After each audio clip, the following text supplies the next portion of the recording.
A break, a pause. I wait, oh baby, 'cause I know I was the cause. Every time I close my eyes, I see your face. I'm longing for your kisses and your sweet embrace. Now you're saying you need time and that you need your space, and you don't know if things will ever be the same. But I will wait for you, and I'll do anything that you want me to. Just let me into your heart. What's going on, guys? I'm just on my way to the Costco near my house to pick up some supplies, and thought I would just do a quick little video on 5 things I dislike about my Speed 3. Now, just like most Speed 3 owners, they will all say the one thing they dislike the most about their Speed 3 is that it's front wheel drive,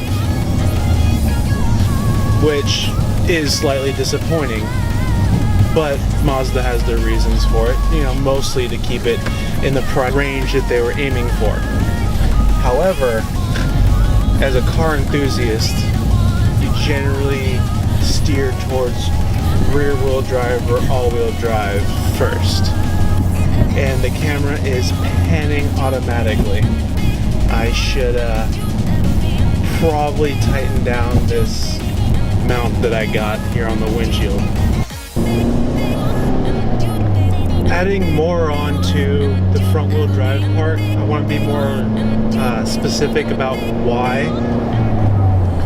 Tires can only do so much. When you're driving a front wheel drive car, especially a little spiritedly, you'll definitely start to notice the understeer that happens. That's a lot to do with how much the tires are doing.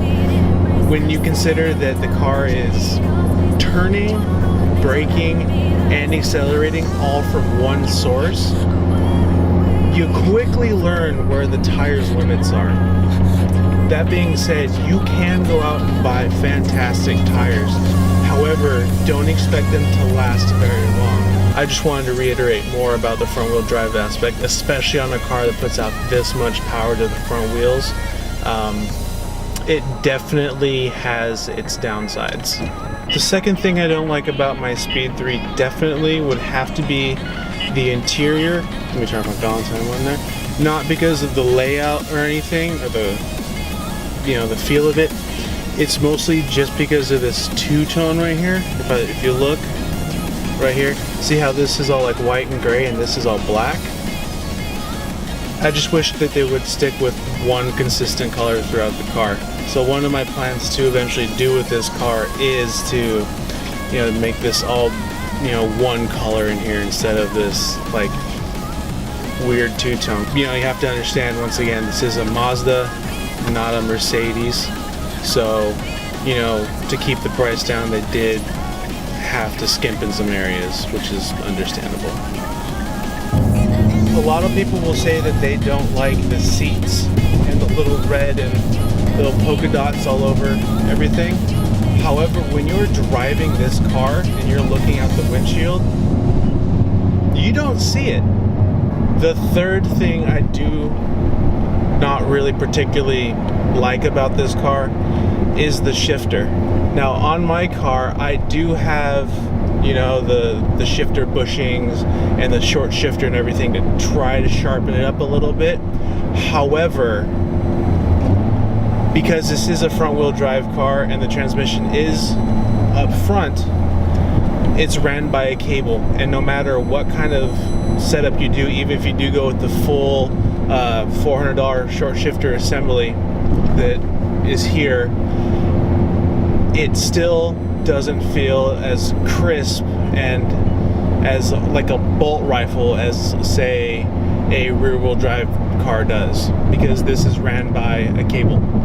So that's the third thing. The fourth thing I would have to say is working on the engine. For some odd reason, this car, whenever you try to install anything or work on anything, it just says, no thanks. This is by far one of the most difficult cars I've ever worked on, and I've worked on I wouldn't say I'm mechanically inclined. However, I do own an RX-7, so I know a lot about rotaries. I've owned an RX-8, a mazdaspeed Miata, a Fiat Abarth, and you know, random cars when I did work at a dealership. And by far and wide, this car is probably the most difficult to work on, just because I don't think Mazda thought it would have the following it did. So, you know, they designed it to not be modified at all, just said, let's slap a turbocharger on a direct injected motor and see how it runs. But this car did pick up in sales. It's an incredibly fun car, and the aftermarket following grew to an extent that I don't think Mazda planned. Every single time you work on this car, it is frustrating. However, when you finish that project, because of how much effort you put into it, it's amazingly gratifying. You just feel so much more appreciative of the install that you did. So it's definitely a humbling car, if you wanted to call it that. The fifth thing I do not like particularly about my Speed 3 inside is the sound deadening. Now, to keep the weight down on this car, and once again to save a little money, there's little to no sound deadening in this car besides just the carpet that you see. There's no materials or anything that also help that, so it suffers quite a bit.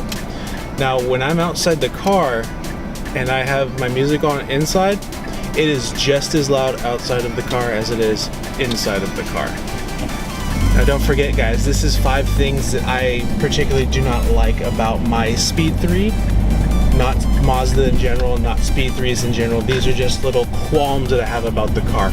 No car is perfect, but these are easily bearable, easily dealt with, because this car is a lot of fun.